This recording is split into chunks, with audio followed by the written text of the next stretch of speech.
in the net. Nope, you're not going to jump back out. What does a bass fisherman do differently when he is on the same water as 100 other boats and still limits out before noon, while everyone around him struggles to put 3 fish in the live well? You have had that day on a public lake. You know the bass are there because other people are catching them, and you can hear it on the radio. Your depth finder is marking fish. You are covering water, changing baits, adjusting depth. Nothing is connecting, and you go home having caught 2 fish on water that you know held 50 catchable bass within casting distance of where you were fishing. The answer is almost never the lure. It is almost never luck. It is the specific position of every cast, relative to exactly where the bass is sitting, and why it is sitting there. Every bass on a productive lake is positioned on a specific feature for a specific reason, and the fisherman who understands that reason before he picks up his rod consistently puts himself in front of fish that the boat next to him is casting past. The 15 tricks in this list are all built from that principle. The one at the end covers as a window most fishermen miss every single time the conditions for it occur, and it involves what happens to bass behavior in the first 15 to 20 minutes of a specific event that lowers their caution below what they show under any other conditions. The deflection strike is where most fishermen leave the most fish on the table, and it is correctable the moment you understand the mechanism.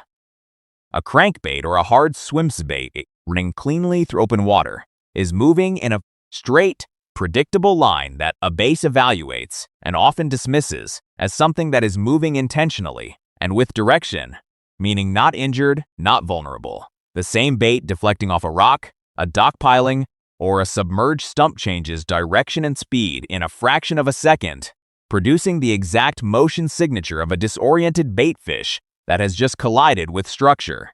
That involuntary direction change is the trigger. Skilled crankbait fishermen aim their casts specifically to bounce the lure off the nearest hard cover on every cast rather than running it through open water. At 30 feet, roughly the length of a school bus, you can consistently put a crankbait on a specific rock and feel the thud of contact before the bait kicks sideways. That thud is not a miss. That is the technique working. Train yourself to aim at cover rather than through it, and your crankbait produces strikes it was never producing before. Most bass are caught on the fall, not the retrieve. The sink rate of a jig, a Texas-rigged plastic, or a drop shot setup determines whether bass can react and commit to a strike on the way down, or whether the bait passes through the strike zone before the fish can track it. This is calibration that most fishermen never make deliberately, and it costs them fish specifically in the seasons where the calibration matters most. In cold water below 55 degrees, a 3/8 ounce jig head falls fast enough that a lethargic winter bass cannot track and intercept it. Switch to a 1/4 ounce or a 3/16 ounce head on the same bait, and the fall rate slows enough for the fish to eat it. In warm water above 70 degrees with active fish, a slow fall can read as wrong. Match the weight to the temperature and the activity level of the fish, and you will catch fish on the fall that you were fishing past on every previous cast. The specific test. If you are not feeling bites on the fall with your current setup, go lighter by 1 step and fish the same spot with the same bait. If the lighter weight produces a bite on the first cast, the fish told you exactly what calibration they needed. On lakes with visible or submerged river channels, the inside bend of every channel curve concentrates more bass per square yard than the outside bend on most lakes most of the time. The outside of a channel bend has current and depth, but lacks the structural complexity that creates ambush positions. The inside bend has a shallow flat adjacent to a channel edge with a hard depth break between them, and that combination puts bass in position to feed on both the flat and the break simultaneously without committing to either. A bass on the inside bend of a channel can chase a shad on the flat and be back on the break in 3 seconds. That efficiency of position is what drives fish to inside bends consistently. On any lake with a historical river channel, a contour map shows inside bends clearly. Start there before you fish anything else. The inside bend also tends to accumulate sediment over time, producing soft bottom transitions at the edge of the bend where hard channel bottom meets accumulated silt. That bottom hardness transition, from hard to soft, is a secondary feature within the inside bend that holds base specifically, because crayfish and other bottom organisms concentrate at those transitions. Running a Carolina rig slowly across the inside bend to feel for the bottom change tells you more about where to stop and fish, vertically, than any electronics reading.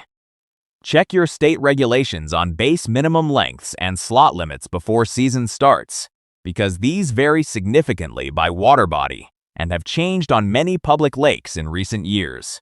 2 minutes with your state fisheries agency website covers all of that and keeps your live well legal. The color selection decision that most base fishermen make based on water clarity alone is missing the primary variable. Water clarity is a tiebreaker, not the main input. The main input is sky conditions and light penetration from above, because base looking up at a bait fish are seeing it backlit from above in light conditions, not viewing it from the side the way the fisherman sees it in the water.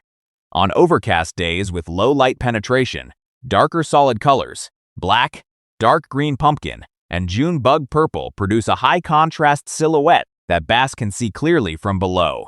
On clear days with bright sky, lighter translucent colors with UV flash match the appearance of a sunlit baitfish from the base's angle of view. When you are picking a bait color and you are not sure what to throw, look up before you look at the water. The spinning rod and light line discussion in bass fishing makes people defensive, and I am going to take a clear position.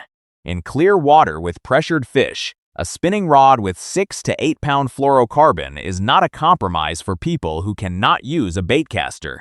It is a specialized tool that outperforms baitcasting gear on a specific segment of the bass population. A Ned rig, a small finesse worm, or a drop shot on a spinning rod with light line in clear water targets bass that have been educated by heavier presentations all season and have stopped reacting to them. The presentation is simply different from what those fish have been seeing. Baitcasting gear with heavier line cannot deliver a 16th ounce bait with the same accuracy or natural movement. If clear water and pressured fish describe your situation, and you have not tried a spinning rod with a light line finesse presentation, you have not yet tried the tool that is specifically designed for those conditions. The drag-along bottom retrieve is the technique that most jig and Texas rig fishermen know about and rarely use because the hop and pause retrieve is the default and it looks more active. Dragging a half-ounce jig slowly along the bottom without lifting it off the substrate produces a mud puff and crayfish scattering effect that triggers strikes from bottom-oriented base that are not responding to the up and down motion of a hopped presentation. Move the rod tip 6 to 12 inches forward and pause, keeping the bait in contact with the bottom throughout. The bait never leaves the bottom, never enters open water, and never loses contact with the substrate. In cold water below 50 degrees, roughly the temperature at which you need a jacket on the boat, this is consistently the most productive retrieve available on a jig, because a cold base does not want to track something that is leaving the bottom. It wants to eat something that is right in front of it at the same depth. Work every laydown from the root ball toward the tips rather than from the tips toward the root ball. The tips of a fallen tree are the shallow end, the end where a bass will flush and alert every other fish on the cover the moment you make contact. The root ball is the deep end, almost always the shaded end, and consistently where the largest fish in the laydown positions because it has the deepest water, the densest shade, and first access to anything that washes past the structure. Starting at the root ball means your first cast is at the best fish on the cover. Starting at the tips means every cast you make toward the root ball is already fishing water that has been disturbed by the base you caught. From the tips, root ball first, always. That covers the structure and positioning tricks that change where you put your casts. What comes next changes how you work those specific positions once you are on them, and the mechanics of presentation are where most fishermen lose fish they are already in contact with. You have been there. You found the fish. You are on the right structure, and you are not getting bit. You are doing everything right by the standard playbook. and the fish are not cooperating. That is usually a presentation variable, not a location variable. The dock shadow line is one of the most consistently misunderstood pieces of fish geometry in bass angling. Bass under a dock position at the shadow line, the specific edge where light meets dark, not back against the posts in the deepest shade. They position on the shadow edge because from there they can see into the bright water and identify prey while remaining concealed in the dark. The most productive dock cast lands a bait right at the front edge of the shadow, not as far back under the dock as possible. Skipping a small jig or a soft plastic to land just inside the shadow edge gives the bass the angle of attack it is already set up for. The back corner is not where the fish is sitting, the shadow line is. The practical application: approach docks from the front and fish the shadow line with parallel casts along the edge rather than perpendicular casts that go back to front. A cast that runs parallel along the shadow line keeps the bait in the strike zone for the entire presentation. A cast that goes straight under the dock and back out only passes through the shadow line twice, once on entry and once on exit. The tip of a point is where most fishermen cast. It is also the most pressured spot on any piece of structure on a public lake. The productive zone on most points is 8 to 15 yards behind the tip, roughly 1 to 1.5 car lengths behind the point, where a secondary break occurs as the structure drops at a different angle into deeper water. Bass that have been pushed off the main point by boat traffic and lures settle on this secondary break. No one targets it because no one is looking behind the point. Fish the tip once if you want to, then put your next cast 8 yards behind it and work the secondary depth break. This applies to rock points, gravel points, and any point with a defined drop off the main visible tip. The pause retrieve works particularly well on the secondary break, specifically because the bass there are slightly less pressured than the fish on the main tip, which means they have a slightly longer decision window. A bait that pauses 5 yards before reaching the secondary break then moves forward through it, catches fish that a continuous retrieve moving at the same speed does not. The spot on the spot is the concept that separates fishermen who catch 1 or 2 fish off a productive area from fishermen who catch 8. On any flat ledge or extended piece of structure that holds base, there is almost always a single small irregularity within that water that holds the majority of the fish. A small depression, one isolated rock, a piece of wood on an otherwise clean bottom, a subtle hump within a larger flat. Fishermen who idle over productive water slowly mark bottom irregularities with their depth finder and then fish each one specifically rather than running the general area. Find fish that every boat that came through before them fished past. Drop a waypoint on every mark that produces a fish and return to the exact spot rather than the general area. Over a season on the same water, a waypoint notebook of specific spots within productive areas compounds into an asset that takes years to build and produces fish every single time. Conditions match what made those spots productive. The honest truth is that most of the bass on a given lake live on less than 10% of available water, and most of that 10% is concentrated on irregularities within structure that most fishermen idle past without marking. The depth finder tells you where those irregularities are. The waypoint locks in the ones that actually hold fish. On any lake with significant daytime boat traffic, bass that have been pushed off mid-depth structure by pressure move back to shallow cover in the evening as activity on the water decreases. This is not primarily a feeding response to low light. It is a pressure response movement that occurs because the condition that pushed bass off shallow cover, boats, and activity has reduced. Shallow banks, laydowns, and docks that were frustrating to fish at 2 in the afternoon produce bass on top water plugs and shallow running. Crankbaits in the last 90 minutes before dark on public water. The fish were not gone during the day. They were pushed. They come back. The specific adjustment. Approach these evening shallow banks from the deep side and cast parallel to the bank, rather cast than casting toward it from open water. Bass that have moved in from deeper water will be oriented toward the bank, not toward open water. and a parallel presentation keeps the bait moving along the bank in the strike zone for a longer distance than a cast that runs perpendicular to the bank and exits the shallow cover quickly. After a cold front, the correct adjustment is vertical rather than geographic. Bass that were holding at 10 feet before the front did not relocate to a different part of the lake.